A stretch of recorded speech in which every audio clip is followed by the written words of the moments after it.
What is up, people? Welcome to the GameCast Informer, your daily news episode on the latest and greatest of gaming news. I, Kami, otherwise known as Murp, will be your caster for today.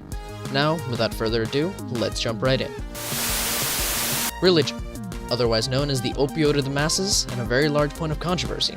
But, in the Civilization series, a staple in decisions taken by the AIs. However, they are meant to not be biased. Unfortunately, someone in charge actually messed up the code for some of the leaders as to whether or not they react neutrally to certain triggers, and it was all because of a typo.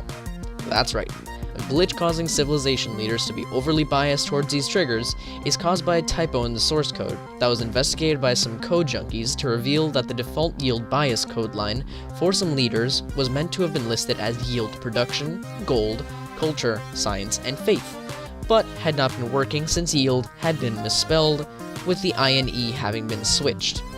Now, without much effect in most of the game, it caused some of the leaders to obsess over previously mentioned values, including production and faith. But with the active community to developer stream of messages, Dev Firaxis responded with a simple statement saying they had been aware of the community reported bug that had been a minor impact on an AI behavior and were soon going to release a patch. Only to top it off with a humorous announcement that they had made sure that everyone knew that I goes before E except after C, or other weird exceptions. In other news, we have Sexiness. Well, we have censorship of Sexiness. Kind of.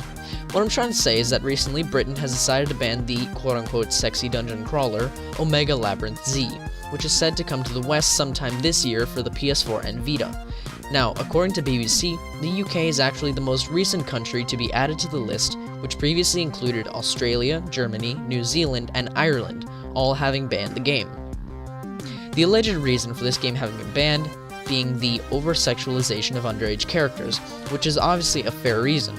However, the last time the UK banned a game along with others was Rockstar's Manhunt 2, which, while this is seemingly justified for both games, Manhunt is quite a leap from the general partial nudity shown in this game, including crude language, extreme violence, and, wait, apparently in this game there's also a scene which states the player must sexually arouse a small child holding a teddy bear while verbally rejecting the arousal. What the fuck? Anyway, yeah, this game is screwed up, and is still being marketed with a mature rating in the US, and is still being allowed to be sold on mainstream retailers and listed on the PS Store.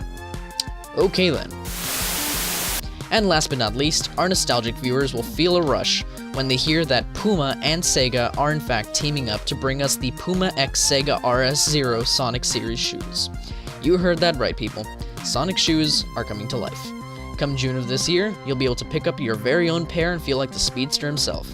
However, I can't tell you much else, including how much they will cost, or any other specs since no info has been released, yet seeing as how the release date is fairly close, we can expect some soon. Now, that is all for this edition of the GameCast Informer. Remember to drop any suggestions or comments in the description below. And you can join us in our Discord through the links below and find any and all links to our social media and groups, as well as the subscribe button in case you want to click it and grow our community. I, Kami, have been your caster, and wish you all a good rest of your day. I'll catch you all next week for some more news.